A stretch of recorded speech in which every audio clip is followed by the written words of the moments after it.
Hello, everybody, and thank you for tuning in to the Liberty Report.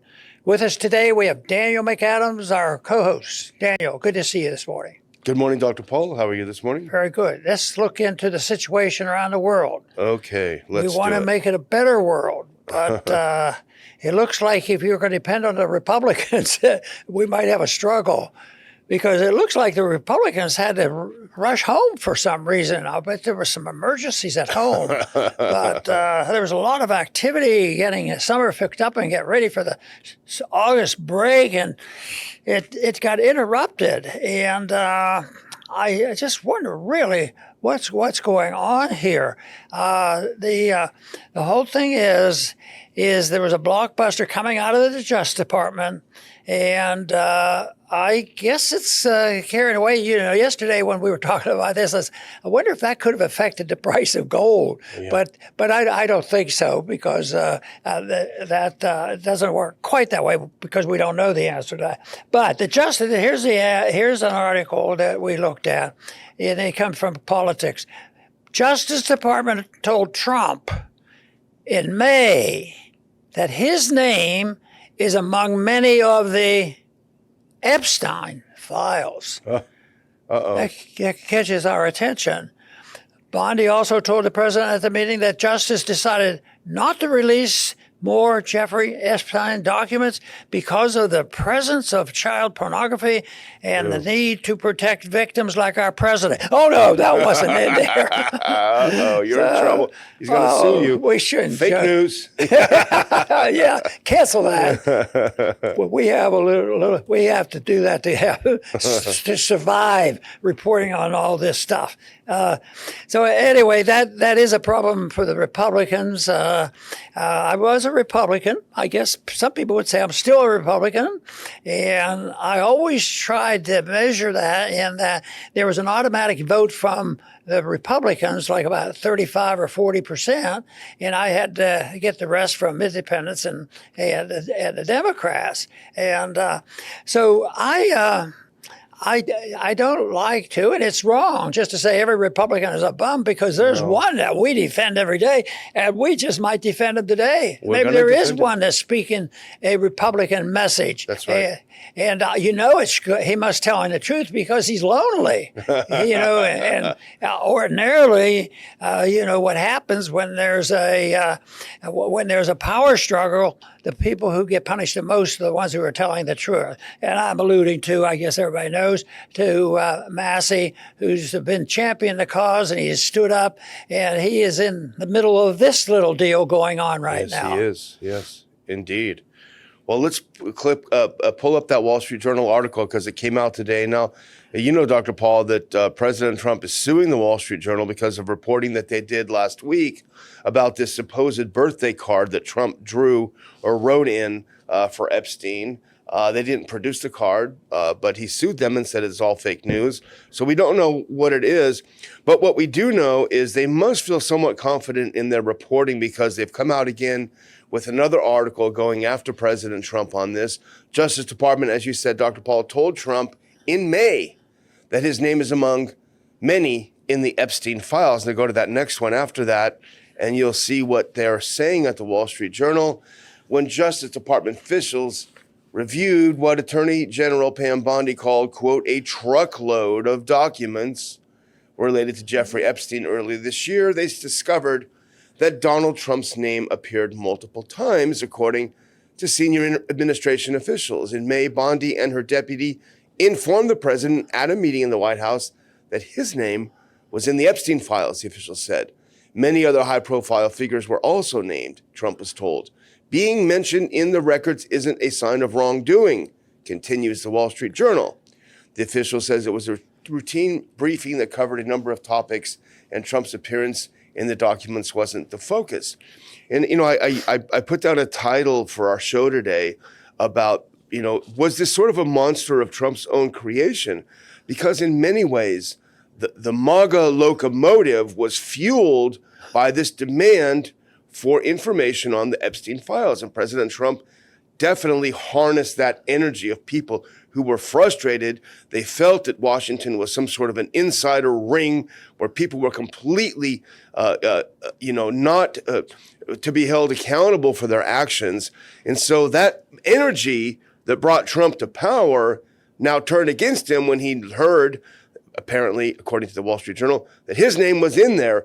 And it doesn't mean that he did something bad. It just means his name was in the files. And all of a sudden, it seems like, whoa, let's not release those files. That sort of builds the case for why is he so frightened. Yeah. But in a way, I think this is something like what happened with the Democrats. They have all that lying and scheming with the Russian. Yeah, exactly. And then they found out it was bad. They thought that they had everything in place, and they would guarantee that the next president would be a Democrat. It all fell apart, and then the truth finally came out.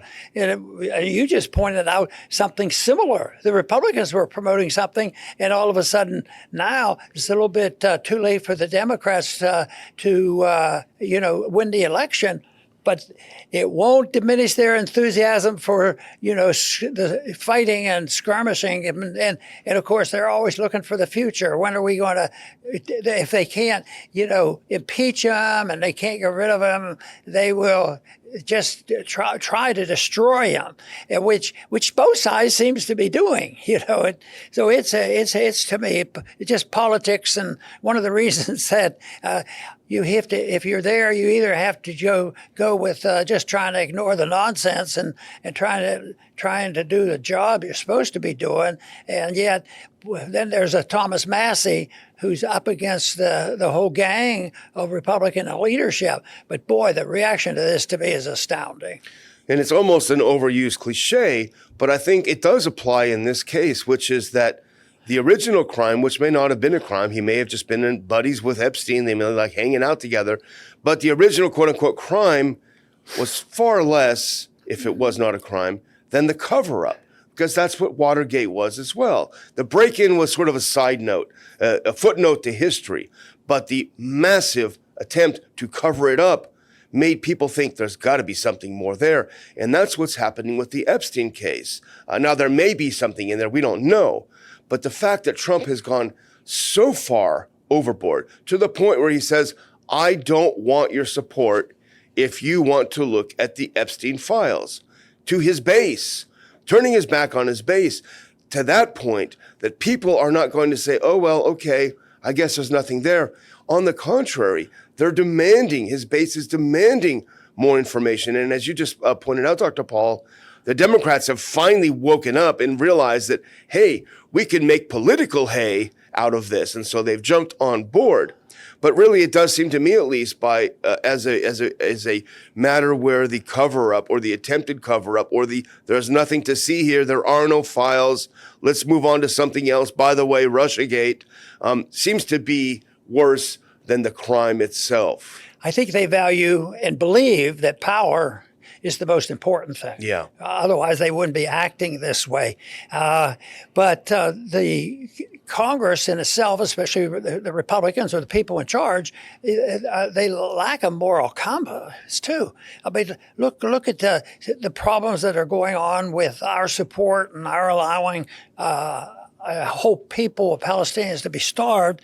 At the same time, the Congress really says nothing. They keep sending money to people who are doing this. Yeah. And this is the case here. The Republicans and the Congress that thought they had a free ride on, getting after the last administration, and now, like you point out, that's what they campaign on. Release the files, release the files. And all of a sudden, now don't, or you're the enemy of the people. Yeah. I mean, the whole thing is I just have a hard time figuring and trying to understand our president because, somebody who is probably, let's get somebody set aside and completely separate from this, and maybe never wanted to identify as a Republican or a Democrat, they would think, well, that doesn't make any sense. Yeah. Who is this Thomas Massie? Is he that powerful that we have to destroy his character? And And all of a sudden, someday, a few people have already awakened and said, oh, this is actually helping him as a man of character. Yeah, absolutely. Well, put on that next clip. This is from the same Wall Street Journal article. I'm not going to read the whole thing, just the first paragraph, which is about what, the behind the scenes activities among Trump's Justice Department. They also told Trump that senior Justice Department officials didn't plan to release any more documents related to the investigation of the convicted sex offender because the material, as you mentioned earlier, contained child pornography and victims' personal information. Officials said, Trump said at the meeting he would defer to the Justice Department's decision. Now, that really kind of goes to what you just said. This doesn't make any sense because on the one hand, Trump is in there, but it's no big deal. But on the other hand, we can't release the info because it's full of child pornography. Well, those two things next to each other, juxtaposed with each other, will tend to cause people to say, well, hang on a minute. If it's full of that kind of crap and his name's in it, and it just causes the imagination. It's a disaster for Trump. I remember the news items going on when Watergate was happening.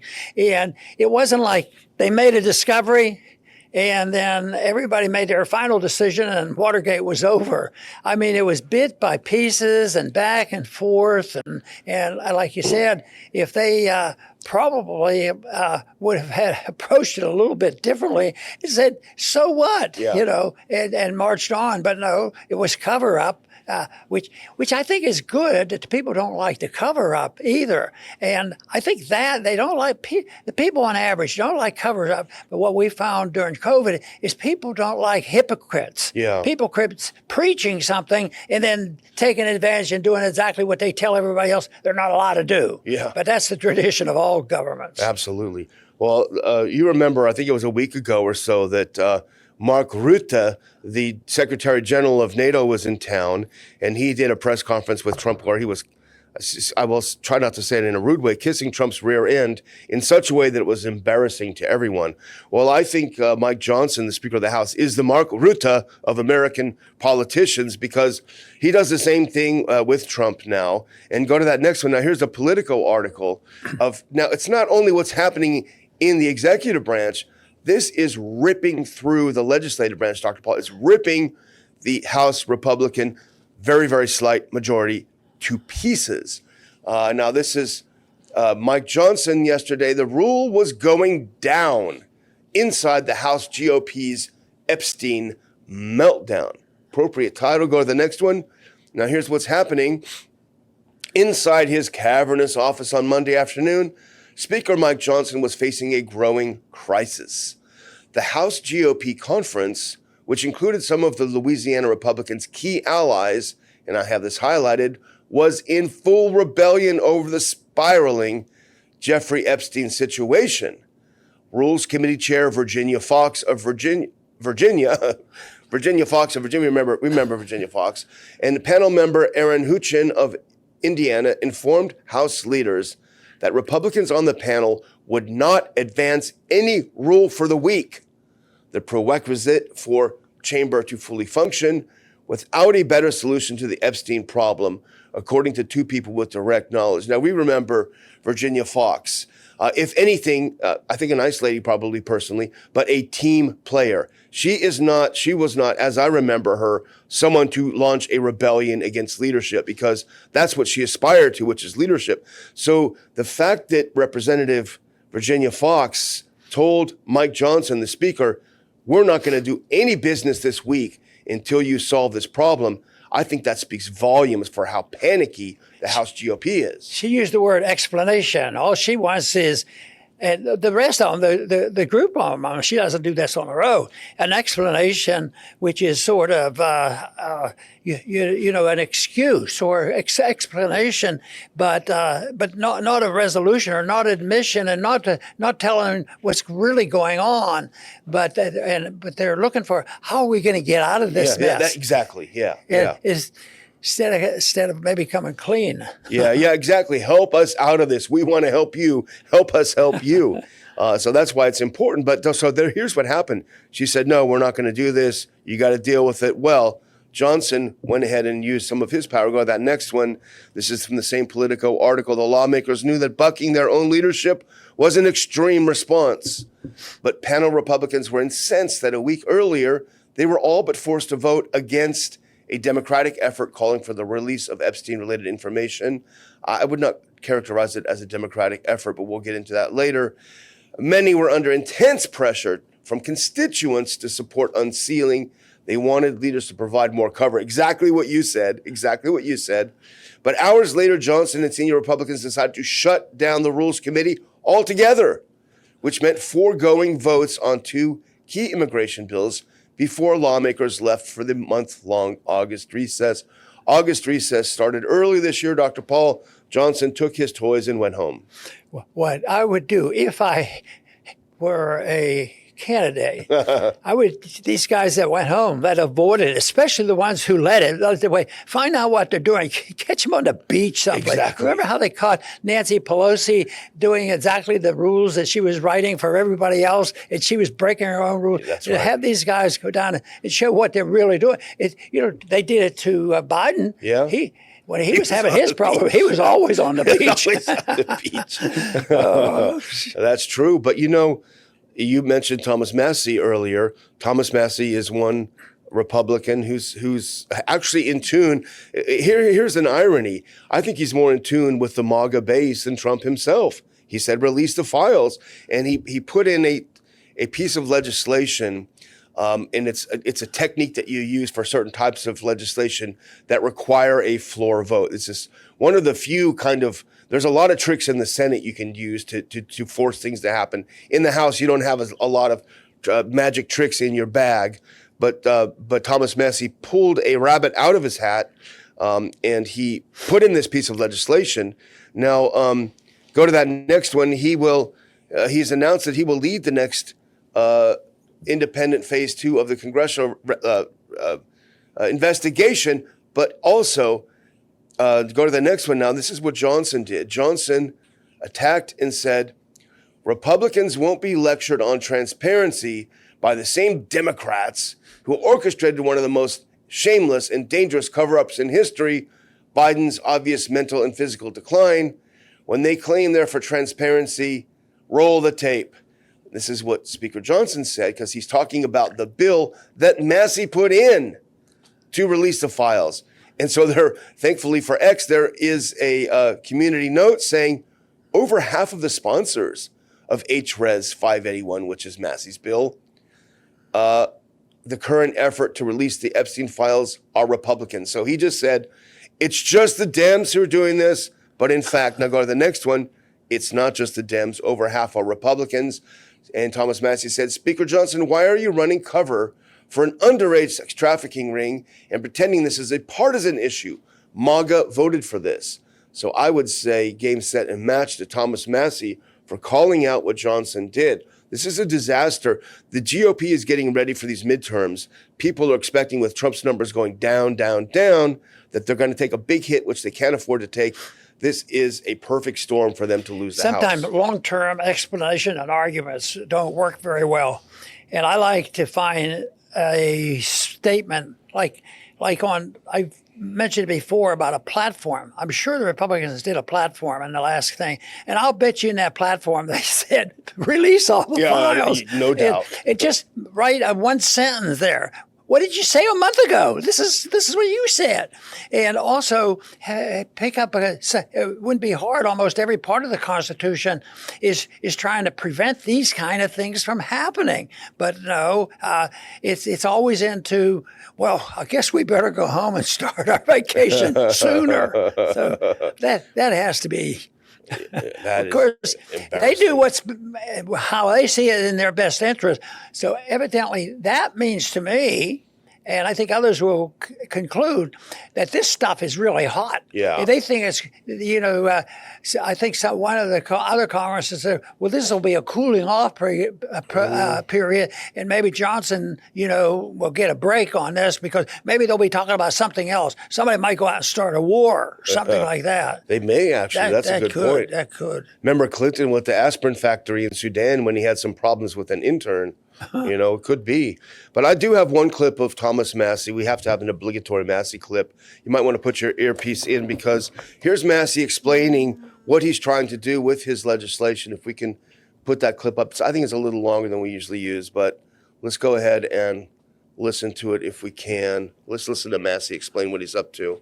Time over the August recess. Well, I don't think this issue is going to go away. I think it's going to fester over the August recess. I also think it's sort of symbolic of why the American people gave Trump the White House and gave us majorities in the House and the Senate. Is because they believed for so many years their votes didn't matter, that there was a group of people that were untouchable because of their power or influence or money, and that the DOJ couldn't get to them, that no matter who they elected, nothing ever changed, and that Trump would come up here and disrupt that. So the Epstein thing is symbolic, and it encapsulates why people were so excited to vote for Trump. And so it's not going to go away over August. I think it'll get stronger, and we needed 7 legislative days for my bill to ripen. We only got 6 before the August recess. So as soon as we come back, I'm going to collect signatures. A couple of things, Dr. Paul, from that. The first, I think is important, is he said this is symbolic. This is why Trump was elected. He's not saying that there's smoking guns. He's saying this is symbolic of what people wanted. That's why they voted for Trump. And for them to feel betrayed now, he says it's not going away. And the other thing that I hadn't realized, but this trick that he used to get it to the floor, after 7 days, if you get enough sponsors, it goes automatically to a vote. Well, that's why Johnson said recess time yesterday, because it only went 6 days and he called out Congress. They band together, right? Yeah, right. To gang up against the person trying to tell the truth, so which is a real tragedy. And I think this is going to last for a while and longer. And I cannot see how those words for the administration and others to sharply attack the one person, as time goes on, will be recognized as the one person standing up and telling the truth in the House. Yeah. I hate to use this word, but Thomas Massie looked sort of presidential standing there, didn't he? That would be something I could get behind, an honest person. I do want to thank Georges for kicking in $30 in today's show. He was happy that we're covering this issue. So we'll see what happens. August break. I loved August break when I worked for you. It was a little easier. We didn't have to put on this coat. We could just come in our regular shirts. But this was different. I can't recall. It's probably happened that it was always probably strategic in a manner, and they time all these things. But this was sort of a last minute. This came up. We better do something. Yeah. So let's leave town. Yeah, let's leave town. We stand here and expect people us to understand what to do and do something about it? Yeah. What kind of people are they? Who do they think we are? So Leaders? we'll attack the people. Yeah. Who's the leader of this outfit? Oh, it's this Massie. This guy. You gotta stop this guy. Yeah. He's telling the truth. How dare he? How can we stand this? Yeah. Well, following up, and this is a little bit less humorous, unfortunately, but following up a little bit on what we talked about yesterday, go to that next clip. Now, this is Dave DeCamp over at antiwar.com. Horrible, horrible news. 10 more Palestinians starved to death in Gaza under Israeli blockade as over 100 aid groups sound alarm.